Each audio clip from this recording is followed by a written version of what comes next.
मेरे दोस्तों बजुर्गों ते बेलियो GS स्टूडियो की तरफों नज़ीर सुल्तानी सलाम अर्ज करदा है ते GS स्टूडियो पेश करदा है दास्तान जबरू नाई।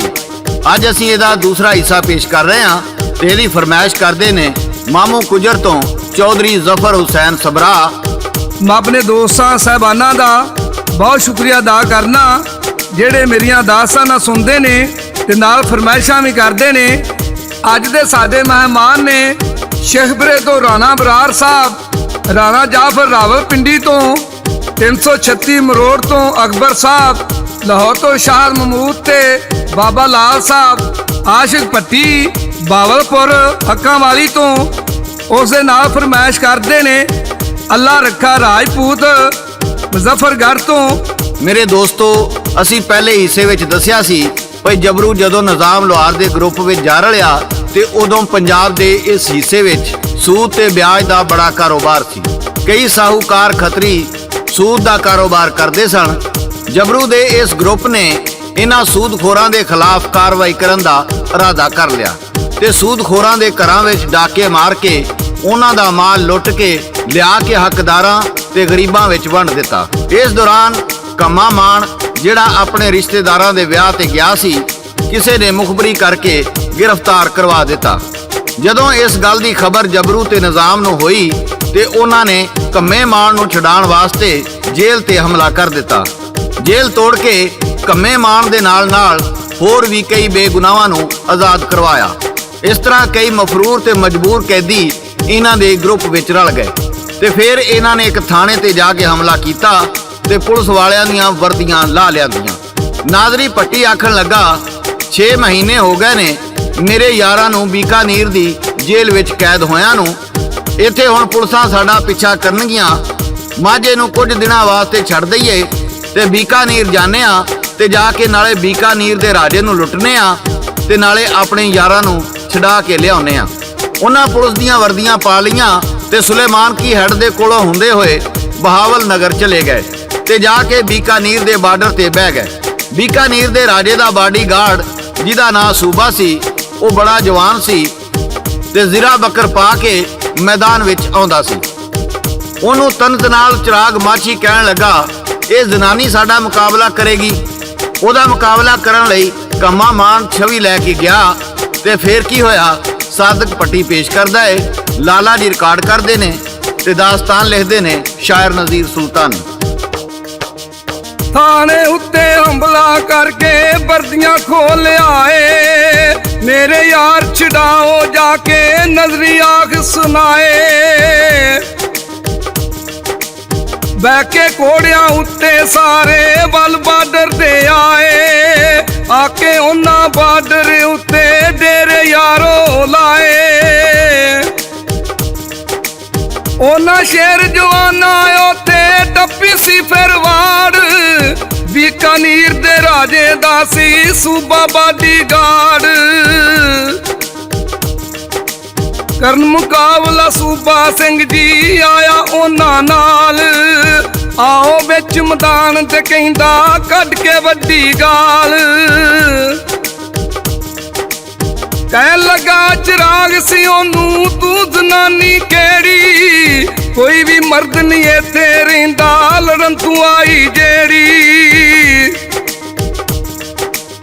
कम्मे अपनी छवि थाई ते विच मैदान ते आया नाल छवि दे सूबे उत्ते उसने वार चलाया। विच ज़िरा दे बरछी वज के टुट गई सी यार मार दिता सी कम्मा अगों करके सूबे वार। डिग्गा सी जद कम्मा जबरू उठ मैदाने आया कीता वार सी जबरू ने ते सिर सूबे दा लाया। मेरे दोस्तों जदों जबरू ने उस पहरेदार सूबे दा सिर ला दिता ते चाबियां लैके जेल दा दरवाजा खोल दिता।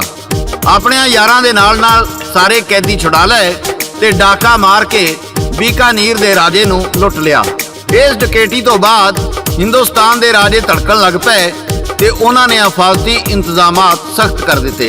जबरू ते उहदे साथियां ने जिहड़ी दौलत उन्हां बीकानेर दी रियासत चों लुटी सी ਉਹਦੇ ਨਾਲ ਉਹਨਾਂ ਨੇ ਗਰੀਬਾਂ ਦੀਆਂ ਧੀਆਂ ਦੇ ਵਿਆਹ ਕੀਤੇ ਤੇ ਪਿੰਡ ਜਾਮਾ ਵਿੱਚ ਖੂਹ ਲਗਵਾਇਆ।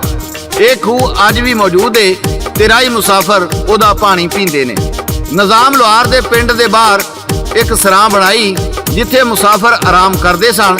ਇਹ ਸਰਾਂ 1947 ਤੱਕ ਕਾਇਮ ਰਹੀ। ਨਿਜ਼ਾਮ ਸਦਕਾ ਜਾਰੀਆ ਦੇ ਕੰਮ ਕਰਨ ਲਈ ਆਪਣੇ ਗਰੋਹ ਦੇ 8 ਬੰਦੇ ਲੈ ਕੇ ਚਲਾ ਗਿਆ। ਜਬਰੂ ਤੇ ਉਹਦੇ 12 ਸਾਥੀ ਜ਼ਖੀਰੇ ਨੂੰ ਵਾਪਸ ਆ ਗਏ। ਜਦੋਂ ਉਹ ਛਾਂਗੇ ਮਾਂਗੇ ਦੇ ਜ਼ਖੀਰੇ ਵੱਲ ਜਾ ਰਹੇ ਸਨ ਤੇ ਮੱਲੀ ਜੱਟ ਨੇ ਪਛਾਣ ਲਏ ਤੇ ਉਹਨੇ ਇਨਾਮ ਦੀ ਲਾਲਚ ਵਿੱਚ ਤੇ ਉਹਨੇ ਮੁਖਬਰੀ ਕਰ ਦਿੱਤੀ। ਉਹ ਜਦੋਂ ਭੋਏ ਹਾਸਲ ਅਪੜੇ ਤੇ ਪੁਲਿਸ ਦਾ ਸੁਪਰਿੰਟੈਂਡੈਂਟ ਪੁਲਿਸ ਦੀਆਂ ਗਾਰਦਾਂ ਲੈ ਕੇ ਮਗਰ ਚੜ ਗਿਆ। ਤਹਿਸੀਲ ਚੂਨੀਆਂ ਦਾ ਆਨਰੇਰੀ ਮੈਜਿਸਟ੍ਰੇਟ ਸਰਦਾਰ ਬਲਾਕਾ ਸਿੰਘ, ਉਹ ਬੰਬੇ ਦਾ ਰਹਿਣ ਵਾਲਾ ਸੀ, ਉਹ ਵੀ ਪੁਲਿਸ ਦੇ ਮੁਖਬਰਾਂ ਤੇ ਸਿਪਾਹੀਆਂ ਨੂੰ ਨਾਲ ਲੈ ਕੇ ਆ ਗਿਆ। ਤੇ ਫੇਰ ਕੀ ਹੋਇਆ ਸਾਦਕ ਪੱਟੀ ਗਾ ਕੇ ਸੁਣਾ ਰਿਹਾ ਏ। ਹਲਾ ਵੀ ਪਟਿਆ ਫੇਰ ਕੀ ਹੋਇਆ। ਜਬਰੂ 12 ਯਾਰਾਂ ਦੇ ਨਾਲ ਚੱਲਿਆ ਵੱਲ ਜਜ਼ੀਰੇ, ਹੱਥਾਂ ਵਿੱਚ ਤਲਵਾਰ ਸੀ ਯਾਰੋ, ਘੋੜਿਆਂ ਦੇ ਗਲ ਹੀਰੇ।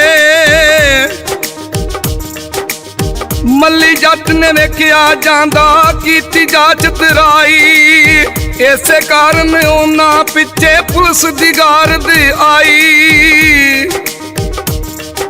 ਬਲਾਕਾ ਸਿੰਘ ਦੇ ਸਾਥੀ ਉਹਦੇ ਅੱਗੋਂ ਦੀ ਜੀ ਪੈ ਗਏ, ਬਾਕੀ ਪੁਲਿਸ ਤੇ ਗਾਰਦ ਸਾਰੇ ਪਿੱਛੇ ਯਾਰੋ ਰਹਿ ਗਏ।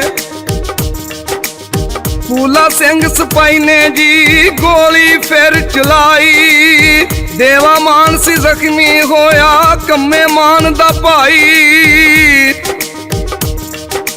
ਜਬਰੂ ਕਰਕੇ ਹਮਲਾ ਫੂਲੇ ਸਿੰਘ ਦੇ ਟੋਟੇ ਕੀਤੇ, ਪਰ ਕਿਸੇ ਨੇ ਸੀਨੇ ਉੱਤੇ ਲੱਗੇ ਜ਼ਖਮ ਨਾ ਸੀਤੇ।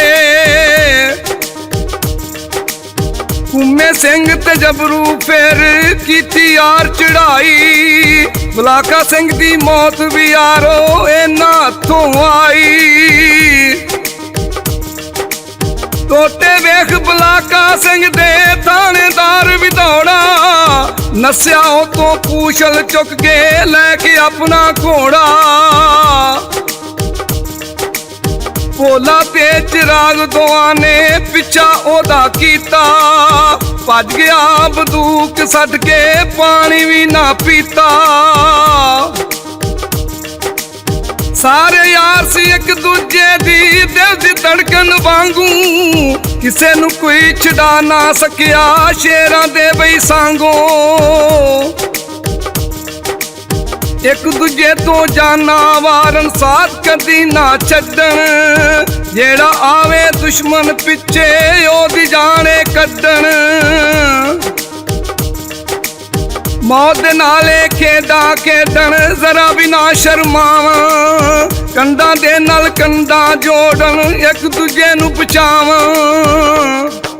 ਮੇਰੇ ਦੋਸਤੋ, ਮੈਦਾਨ ਵਿੱਚੋਂ ਨਸਣਾ ਇਹਨਾਂ ਜਵਾਨਾਂ ਲਈ ਮਿਹਣਾ ਸੀ। ਜਦੋਂ ਫੂਲਾ ਸਿੰਘ ਨੇ ਗੋਲੀ ਮਾਰ ਕੇ ਦੇਵਾ ਮਾਨ ਦੀ ਬਾਹ ਜ਼ਖਮੀ ਕਰ ਦਿੱਤੀ ਤੇ ਜਬਰੂ ਨੇ ਸ਼ੇਰ ਵਾਂਗੂ ਫੂਲਾ ਸਿੰਘ ਤੇ ਹਮਲਾ ਕਰਕੇ ਉਹਦੇ ਟੋਟੇ ਕਰ ਦਿੱਤੇ। ਬਲਾਕਾ ਸਿੰਘ ਜਿਹੜਾ ਆਨਰੇਰੀ ਮੈਜਿਸਟ੍ਰੇਟ ਸੀ, ਉਹਨੇ ਝਾੜੀਆਂ ਵਿੱਚ ਲੁਕ ਕੇ ਇਹਨਾਂ ਤੇ ਹਮਲਾ ਕੀਤਾ। ਕੁੰਮੇ ਸਿੰਘ ਤੇ ਜਬਰੂ ਨੇ ਆਪਣੀ ਜਾਨ ਤਲੀ ਤੇ ਰੱਖ ਕੇ ਬਲਾਕਾ ਸਿੰਘ ਤੇ ਸ਼ੇਰ ਵਾਂਗੂ ਹਮਲਾ ਕੀਤਾ ਤੇ ਬਲਾਕਾ ਸਿੰਘ ਦੇ ਵੀ ਟੋਟੇ ਕਰ ਦਿੱਤੇ। ਇਹ ਵੇਖ ਕੇ ਥਾਣੇਦਾਰ ਘੋੜੀ ਤੇ ਚੜ੍ਹ ਕੇ ਭੱਜ ਗਿਆ। ਭੋਲੇ ਘੁਮਿਆਰ ਤੇ ਚਿਰਾਗ ਮਾਛੀ ਨੇ ਉਹਦਾ ਪਿੱਛਾ ਕੀਤਾ ਤੇ ਥਾਣੇਦਾਰ ਆਪਣੀ ਬੰਦੂਕ ਵੀਰਾ ਵਿੱਚ ਸੁੱਟ ਕੇ ਘੋੜੀ ਦੜਾਉਂਦਾ ਜਾ ਰਿਹਾ ਸੀ। ਭੋਲਾ ਘੁਮਿਆਰ ਤੇ ਚਿਰਾਗ ਮਾਛੀ ਉਹਦੇ ਪਿੱਛੇ ਚੀਤੇ ਵਾਂਗੂ ਚੜੇ ਸਨ। ਉਧਰੋਂ ਦੋ ਭਰਾ ਨਵਾਬ ਤੇ ਹੱਸੂ ਗੱਡਾ ਲੈ ਕੇ ਜਾ ਰਹੇ ਸਨ। ਹੱਸੂ ਨੇ ਨਵਾਬ ਨੂੰ ਆਖਿਆ, ਅੰਗਰੇਜ਼ ਦੇ ਬਾਗੀ ਥਾਣੇਦਾਰ ਦੇ ਪਿੱਛੇ ਚੜੇ ਨੇ ਤੇ ਥਾਣੇਦਾਰ ਘੋੜੀ ਭਜਾਈ ਜਾ ਰਿਹਾ ਹੈ, ਇਹਨਾਂ ਨੂੰ ਫੜ ਲਈਏ ਤੇ ਸਾਨੂੰ ਵੀ ਕਈ ਮਰਬੇ ਜ਼ਮੀਨਾਂ ਮਿਲਣਗੀਆਂ, ਡਾਂਗ ਫੜ ਕਿਸਮਤ ਅਜ਼ਮਾ ਲਈਏ। ਨਵਾਬ ਨੇ ਆਖਿਆ, ਨਾ ਓਏ ਵੀਰਾ, ਮੈਂ ਨਿਜ਼ਾਮ ਲੋਹਾਰ ਨਾਲ ਪੱਗ ਵਟਾਈ ਹੋਈ ਏ, ਇਹ ਉਹਦੇ ਗਰੋਹ ਦੇ ਬੰਦੇ ਨੇ, ਅਸੀਂ ਇਹਨਾਂ ਨਾਲ ਨਹੀਂ ਲੜਨਾ। ਤੂੰ ਜ਼ਮੀਨ ਲੈਣੀ ਚਾਹੁੰਦਾ ਏ ਤੇ ਟੱਕਰ ਲੈ ਜਾ। ਹੱਸੂ ਨੇ ਲਲਕਾਰਾ ਮਾਰਿਆ ਤੇ ਭੋਲੇ ਘੁਮਿਆਰ ਤੇ ਡਾਂਗ ਨਾਲ ਹਮਲਾ ਕੀਤਾ। ਚਿਰਾਗ ਮਾਛੀ ਨੇ ਵਾਰ ਕਰਕੇ ਹੱਸੂ ਦੀ ਬਾਹ ਵੜ ਦਿੱਤੀ, ਪਰ ਉਹਦੀ ਜਾਨ ਬਖਸ਼ ਦਿੱਤੀ। ਉਹਨਾਂ ਦਾ ਮਕਸਦ ਰਾਹ ਜਾਂਦੇ ਨੂੰ ਮਾਰਨਾ ਨਹੀਂ ਸੀ, ਨਹੀਂ ਤੇ ਉਹ ਇੱਕੋ ਵਾਰ ਨਾਲ ਉਹਦੀ ਧੌਣ ਲਾ ਸਕਦੇ ਸਨ। ਹੱਸੂ ਨੂੰ ਇਸ ਮੁਕਾਬਲੇ ਦੇ ਇਨਾਮ ਵਿੱਚ 3 ਮਰਬੇ ਜ਼ਮੀਨ ਹੰਜਰਵਾਲ ਵਿੱਚ ਮਿਲੀ ਸੀ ਜਦੋਂ ਸੂਰਮੇ ਥਾਣੇਦਾਰ ਨੂੰ ਮਾਰ ਕੇ ਜ਼ਖੀਰੇ ਵਿੱਚ ਵਾਪਸ ਆ ਗਏ ਤੇ ਅੰਗਰੇਜ਼ ਸਰਕਾਰ ਦੇ 300 ਸਿਪਾਹੀਆਂ ਨੇ ਜਜ਼ੀਰੇ ਨੂੰ ਘੇਰਾ ਪਾ ਲਿਆ ਤੇ ਗੋਲੀਆਂ ਦਾ ਮੀਂਹ ਵਸਾਉਣਾ ਸ਼ੁਰੂ ਕਰ ਦਿੱਤਾ। ਜਦੋਂ ਪਹਿਲੀ ਗੋਲੀ ਭੋਲੇ ਘੁਮਿਆਰ ਨੂੰ ਲੱਗੀ ਤੇ ਜਬਰੂ ਨੂੰ ਨਿਜ਼ਾਮ ਯਾਦ ਆ ਗਿਆ। ਜੇ ਅੱਜ ਨਿਜ਼ਾਮ ਹੁੰਦਾ ਤੇ ਗੋਲੀ ਦਾ ਜਵਾਬ ਗੋਲੀ ਨਾਲ ਦਿੰਦਾ। ਛਵੀਆਂ ਤੇ ਗੋਲੀਆਂ ਦਾ ਕੀ ਮੁਕਾਬਲਾ। ਜੇ ਉਹ ਚਾਹੁੰਦੇ ਤੇ ਭੋਲੇ ਘੁਮਿਆਰ ਨੂੰ ਗੋਲੀ ਲੱਗਣ ਤੋਂ ਬਾਅਦ ਉੱਥੋਂ ਭੱਜ ਜਾਂਦੇ, ਪਰ ਉਹਨਾਂ ਨੇ ਇੱਕ ਦੂਜੇ ਤੋਂ ਜਾਨ ਵਾਰਨ ਦੀਆਂ ਕਸਮਾਂ ਖਾਧੀਆਂ ਹੋਈਆਂ ਸਨ। ਉਹ ਸ਼ੇਰਾਂ ਵਾਂਗੂ ਝਪਟੇ ਤੇ ਕਈ ਦਰਜਨਾਂ ਜ਼ਾਲਮਾਂ ਨੂੰ ਵੱਢਿਆ, ਪਰ ਗੋਲੀਆਂ ਦਾ ਮੁਕਾਬਲਾ ਨਾ ਕਰ ਸਕੇ। ਇਹਨਾਂ ਦੇ ਜਿਸਮ ਛਾਨਣੀ ਹੋ ਗਏ। ਇਹਨਾਂ ਨੂੰ ਇਸੇ ਹਾਲਤ ਵਿੱਚ ਕਸੂਰ ਜੇਲ੍ਹ ਵਿੱਚ ਲਿਜਾਇਆ ਗਿਆ, ਜਿੱਥੇ ਜਬਰੂ ਤੇ ਉਹਦੇ ਸਾਥੀ ਜਾਨ ਦੀ ਬਾਜ਼ੀ ਹਾਰ ਗਏ। ਮੇਰੇ ਦੋਸਤੋ ਤੇ ਬਜ਼ੁਰਗੋ, ਇਹ ਸੀ ਜਬਰੂ ਦੀ ਕਹਾਣੀ। ਤੁਹਾਨੂੰ ਕਿਵੇਂ ਦੀ ਲੱਗੀ ਆਪਣੇ ਕਮੈਂਟਸ ਵਿੱਚ ਜ਼ਰੂਰ ਦੱਸਣਾ। ਇਹਦੇ ਨਾਲ ਹੀ GS ਸਟੂਡੀਓ ਦੀ ਤਰਫੋਂ ਨਜ਼ੀਰ ਸੁਲਤਾਨੀ, ਸਾਦਕ ਪੱਟੀ ਤੇ ਲਾਲਾ ਜੀ ਨੂੰ ਇਜਾਜ਼ਤ ਦਿਓ। ਅਸੀਂ ਫੇਰ ਨਵੀਂ ਦਾਸਤਾਨ ਨਾਲ ਦੁਬਾਰਾ ਹਾਜ਼ਰ ਹੋਵਾਂਗੇ। ਉਦੋਂ ਤੱਕ ਅੱਲਾ ਬੇਲੀ।